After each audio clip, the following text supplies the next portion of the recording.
आकाशवाणी रांची से प्रस्तुत है प्रादेशिक समाचार।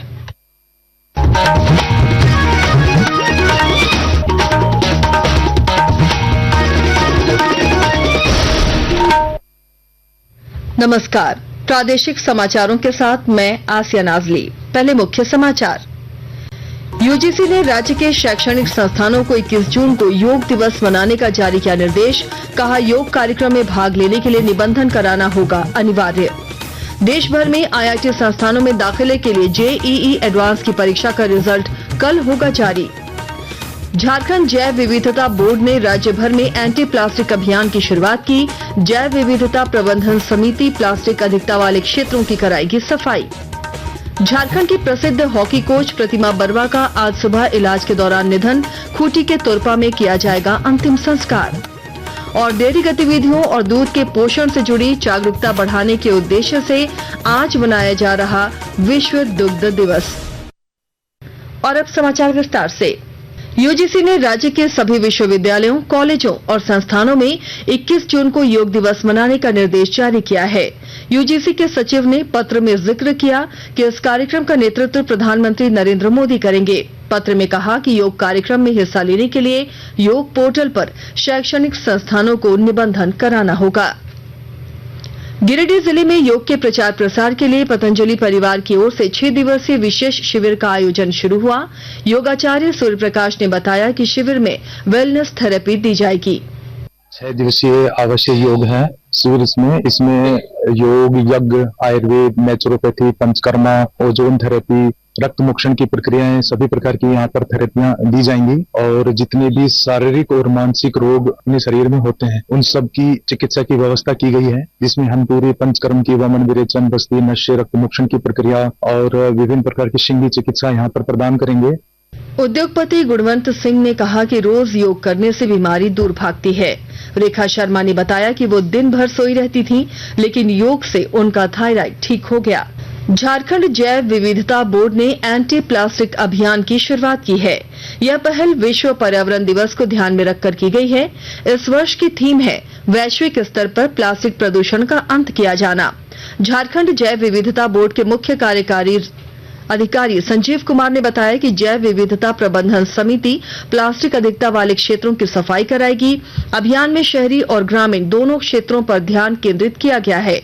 पहले चरण में रांची, चतरा, पलामू, गिरिडीह और हजारीबाग की 50 पंचायतों में प्लास्टिक क्षेत्र की पहचान कर उसकी सफाई कराई जाएगी।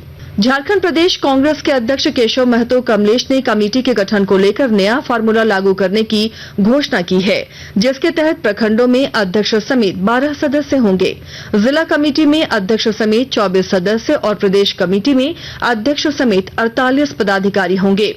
प्रदेश अध्यक्ष श्री महतो ने बताया कि इस फार्मूले के तहत संगठन को अधिक चुस्त, दुरुस्त और अनुशासित बनाया जाएगा।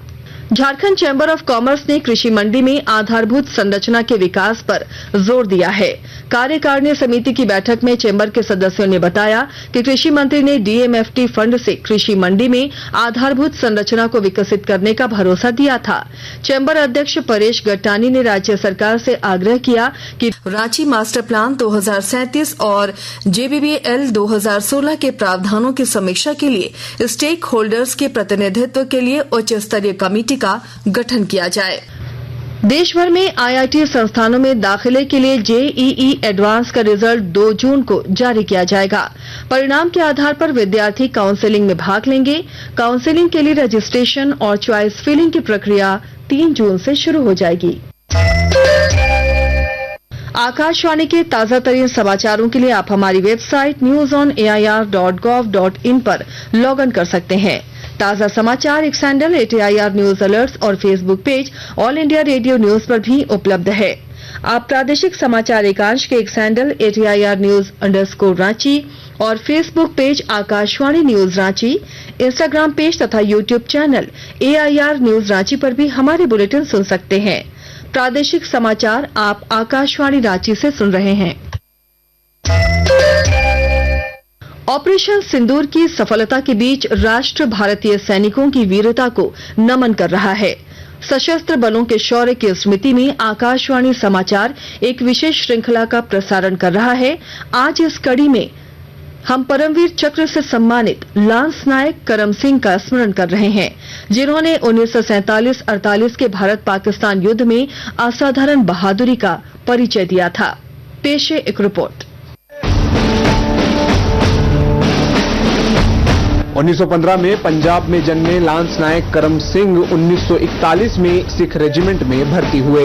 1948 के भारत पाकिस्तान युद्ध में टिथवाल की लंबी लड़ाई के दौरान लांस नायक करम सिंह ने अहम भूमिका निभाई। 13 अक्टूबर की रात लांस नायक करम सिंह की चौकी पर भारी गोलाबारी के साथ दुश्मन ने एक बड़ा हमला किया। संख्या में बहुत कम होने और गोला बारूद की कमी के बावजूद उन्होंने दुश्मन के कई हमलों को विफल कर दिया। 2 बार घायल होने के बावजूद उन्होंने वहां से जाने से इनकार कर दिया।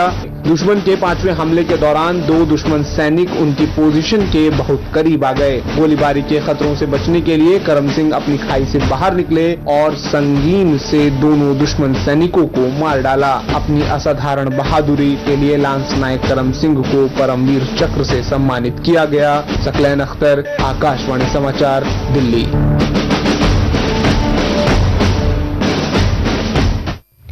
रांची जिले के उपायुक्त मंजूनाथ भजंत्री ने जिले में चल रही सड़क परियोजनाओं को समय पर पूरा करने का निर्देश दिया है।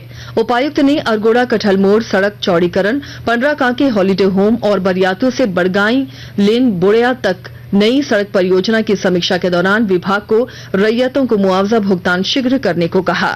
जैक के इंटर साइंस की परीक्षा में बोकारो के एक किसान के बेटे ने प्रदेश में तीसरा और जिले में पहला स्थान हासिल किया है। चास स्थित केवीकेएम इंटर कॉलेज में पढ़ने वाला जगन्नाथ सिंह चौधरी ने 474 अंक लाकर कॉलेज और परिवार का नाम रोशन किया है।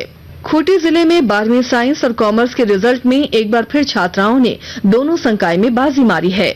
विस्तृत जानकारी दे रही हैं हमारी संवाददाता। खूंटी जिले में 12वीं के साइंस व कॉमर्स के रिजल्ट में एक बार फिर छात्राओं ने दोनों संकाय में बाजी मारी है। साइंस में इस बार 60.81% विद्यार्थियों ने सफलता पाई है। खूंटी जिले में इस वर्ष साइंस संकाय में 444 विद्यार्थियों ने परीक्षा दी थी। इसमें 140 छात्रों ने प्रथम श्रेणी, 130 द्वितीय श्रेणी से उत्तीर्ण हुए हैं। कस्तूरबा गांधी आवासीय बालिका विद्यालय की दिव्या कुमारी 84.4% तथा इसी विद्यालय की महिमा कुमारी 83.6% अंक के साथ जिला में टॉप 2 में जगह बनाने में कामयाब रही। इसी तरह कॉमर्स में इस बार 90.2% छात्रों ने सफलता पाई है। ज्योत्सना शीला, आकाशवाणी समाचार, खूंटी। खूंटी जिले में जेएसएलपीएस से जुड़ी दीदियों के लिए सोशल मीडिया हैंडल्स की उपयोगिता पर आधारित कार्यशाला आयोजित की गई। जेएसएलपीएस के डीपीएम और कोऑर्डिनेटर ने बताया कि दीदियां अब अपने बेहतर क्रियाकलापों को सोशल मीडिया प्लेटफॉर्म में अपलोड करेंगी। इस दौरान सखी मंडल की दीदियों ने अपना अनुभव साझा किया। हम लोग को फायदा भी होगा और खेती बाड़ी में कैसे आगे बढ़ रहे हैं। इंस्टाग्राम, फेसबुक, बहुत सारा ऐसे है, व्हाट्सएप, सबसे आगे बढ़ेंगे। सोशल मीडिया से हमें जैसे कि किस तरह से एसएचजी की दीदी लोग अपना सफलता की कहानी वो आगे बढ़ाएगी और सोशल मीडिया के द्वारा नया हमें भी सीख मिलेगी। और अब सराफा बाजार में आज रांची में 22 कैरेट सोने का भाव 88,600 रूपये प्रति 10 ग्राम है, जबकि चांदी की कीमत 1,04,000 रूपये प्रति किलो है। झारखंड की प्रसिद्ध हॉकी कोच प्रतिमा बर्वा का आज सुबह इलाज के दौरान निधन हो गया। उन्हें गुरुवार को पैरालिसिस का अटैक आया था, जिसके बाद उन्हें रांची के पारस हॉस्पिटल के आईसीयू में भर्ती कराया गया था। तोरपा प्रखंड तपकारा कोचा में उनका अंतिम संस्कार किया जाएगा। बता दें कि हॉकी कोच प्रतिमा के मार्गदर्शन में भारतीय हॉकी टीम की कप्तान सलीमा टेटे, संगीता कुमारी, ब्यूटी डुंगडुंग, दीपिका सोरेंग, रजनी करकट्टा और सुषमा कुमारी जैसी खिलाड़ी उभरकर सामने आई। आज विश्व दुग्ध दिवस है। यह दिन हमें डेयरी क्षेत्र से जुड़ी गतिविधियों की ओर ध्यान आकर्षित करने का अवसर प्रदान करता है। इसका उद्देश्य हमारे आहार पर पड़ने वाले प्रभाव और हमारे खाद्य उत्पादन पर दूध के प्रभाव पर जागरूकता बढ़ाना है। साथ ही दूध का उत्पादन करने वालों की आजीविका का सम्मान किया जा सके। और अब अंत में मुख्य समाचार एक बार फिर। यूजीसी ने राज्य के शैक्षणिक संस्थानों को 21 जून को योग दिवस मनाने का जारी किया निर्देश। कहा, योग कार्यक्रम में भाग लेने के लिए निबंधन कराना होगा अनिवार्य। देश भर में आईआईटी संस्थानों में दाखिले के लिए जेईई एडवांस की परीक्षा का रिजल्ट कल होगा जारी। झारखंड जैव विविधता बोर्ड ने राज्य भर में एंटी प्लास्टिक अभियान की शुरुआत की। जैव विविधता प्रबंधन समिति प्लास्टिक अधिकता वाले क्षेत्रों की कराएगी सफाई। झारखंड की प्रसिद्ध हॉकी कोच प्रतिमा बर्मा का आज सुबह इलाज के दौरान निधन। खूंटी के तोरपा में किया जाएगा अंतिम संस्कार। और डेयरी गतिविधियों और दूध के पोषण से जुड़ी जागरूकता बढ़ाने के उद्देश्य से आज मनाया जा रहा विश्व दुग्ध दिवस। इसके साथ ही आकाशवाणी रांची से प्रादेशिक समाचार का ये बुलेटिन समाप्त हुआ। अगला प्रादेशिक समाचार बुलेटिन दोपहर 2:55 पर प्रसारित किया जाएगा। नमस्कार।